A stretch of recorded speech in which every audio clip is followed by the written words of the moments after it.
Ayun, welcome back sa channel namin guys. So, Alt F Travel. So today po ang share ko sa inyo itong seat configuration ni Avanza 2022 model and up. So ayan siya. So by the way, G version yung sa amin, or Avanza 1.5G. So ayan siya. So yung topic ko today is about seat configuration ng Avanza. Yan. So meron siyang iba't ibang seat configuration. So to start with, ito yung number 1 niya, yung 7-seater. So ganyan siya. So spacious si Avanza kasi. Tingnan natin. So ayan, tingnan mo yung space. Pag inurong mo rin yung kabila, so ganyan space niya. Tapos sa likod meron ka pang legroom. Ayan. So ganyan siya.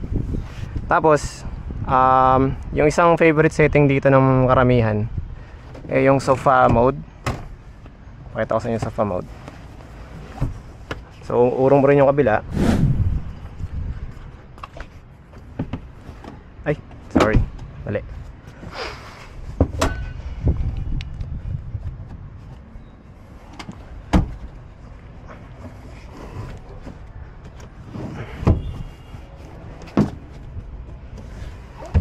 Yan. So meron ka ng lalagyan mo na lang siya ng sapin dyan, or kayong bahala, diskarte nyo. Pero sofa mode na siya.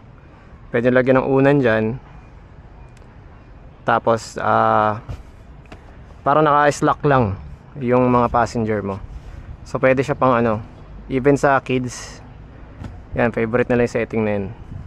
So pag one time umakyat kami ng Baguio, ganyan yung setting namin. Comfortable yung misis ko sa yung anak ko. Yung anak ko paikot-ikot lang siya dyan. Yung travel namin sa Baguio. So yan, sofa mode. Tapos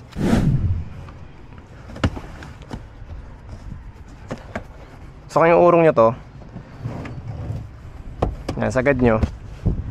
Tapos ito tanggalin nyo.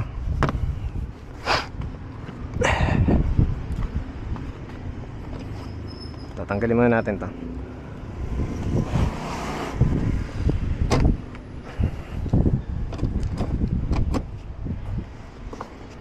Yan. So pwede nyo rin siya isagad eh.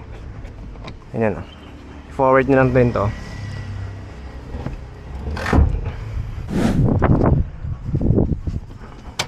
Yan.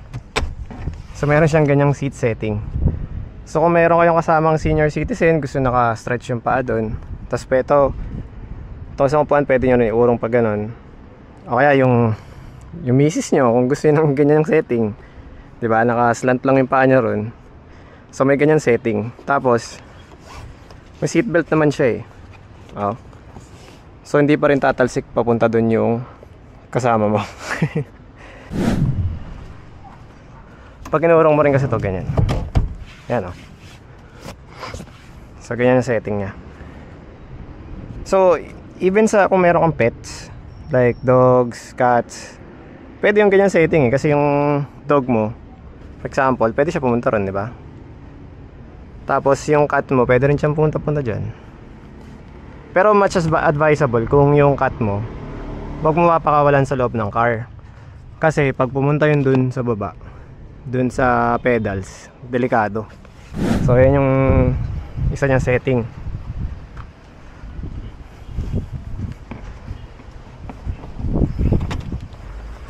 Ayan, tapos pag kailangan mo naman ng spacey na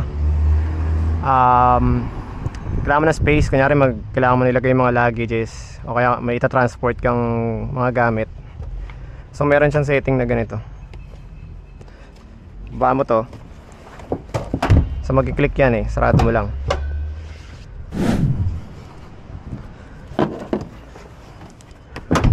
Yan, pag nag-lock kasi ng ganun si Avanza, maangat mo na yung puan, pero balik mo lang, tapos iwan mong ganyan. Tapos ito, baba mo rin siya. So meron ko ngayon ganyang kaluwag na space. So ewan ko kung anong pwede nyo ilagay dito. Pero yung na-try namin dito or before, may mga luggages namin siguro hanggang dito. Pero yung kung kailangan nyo pa yung space na nandun, nakabend yung upuan dun, pwede pa kayo maglagay eh. So ganyan kalaking space ni Avanza oh. So very spacey siya, spacious. Yan oh, ganyan siya kaluwag guys. So ayun, yun yung mga seat configuration ni Avanza. Kasi ito pwede nyo ring gawing ano eh, i-forward nyo pababa dun, kagaya nung ginawa ko rito kanina.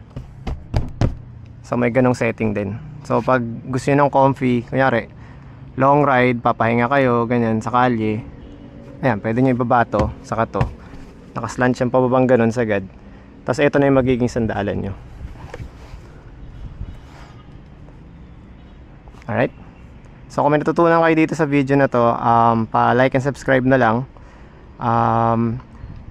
Sooner meron pa kami mga videos about Avanza sa mga DIYs ganyan.